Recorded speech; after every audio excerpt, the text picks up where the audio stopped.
വിനായക ചതുർത്ഥി ദിനത്തിൽ കൊട്ടാരക്കര ഗണപതി ക്ഷേത്രത്തിൽ ദർശനത്തിനായി വൻ ഭക്തജനത്തിരക്ക്. ഈ മാസം 22 മുതൽ തുടക്കം കുറിച്ച ഗണേശോത്സവം ഇന്ന് സമാപിക്കും. ക്ഷേത്രത്തിൽ ഗജപൂജയും ആനയൂട്ടും നടക്കുകയാണ്. കൊട്ടാരക്കര ഗണപതി ക്ഷേത്രത്തിൽ നിന്ന് സുജിത് സുരേന്ദ്രൻ ചേരുന്നു. സുജിത്, വലിയ തിരക്കാണോ രാവിലെ മുതൽ?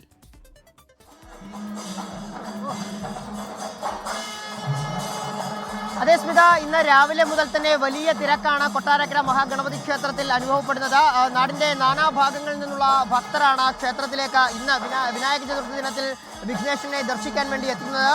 ഈ രാവിലെ 5 മണിക്ക് 1008 നാളികേരക്കൂട്ട് ഉപയോഗിച്ചുള്ള അഷ്ടദ്രവ്യ മഹാഗണപതി ഹോമത്തോടു കൂടിയായിരുന്നു പൂജാ ചടങ്ങുകളുടെയൊക്കെ തുടക്കം. ഇപ്പോൾ ക്ഷേത്രത്തിൽ ഗജപൂജയും ആനയൂട്ടുമാണ് നടന്നത്.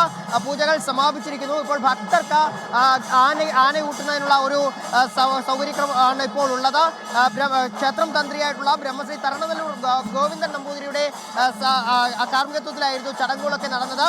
ഇനിയിപ്പോൾ ഗജപൂജ ആനയൂട്ടും കഴിഞ്ഞാൽ ഉടനെ തന്നെ കളഭാഭിഷേകം നടക്കും. അതിനുശേഷം ഉച്ചയോടുകൂടി അന്നദാനം ഉണ്ടാകും. അതിനുശേഷം വൈകുന്നേരത്ത് ഇവിടെ നടത്തിയ വിവിധ മത്സരങ്ങളിൽ വിജയികളായുള്ള സമ്മാനങ്ങളൊക്കെ തന്നെ വിതരണം ചെയ്യും. വൈകിട്ട് 7:45 മഹാഗണപതി ഭഗവാൻ എഴുന്നള്ളത്തും വിളക്കോടുകൂടിയായിരിക്കും സമാപനം നടക്കുക. ഏതായാലും വലിയ തിരക്കാണ് കൊട്ടാരക്കര ഗണപതി ക്ഷേത്രത്തിൽ ഇന്ന് വിനായക ചതുർത്ഥി ദിനത്തിൽ ദൃശ്യമാകുന്നത്. സ്മിത.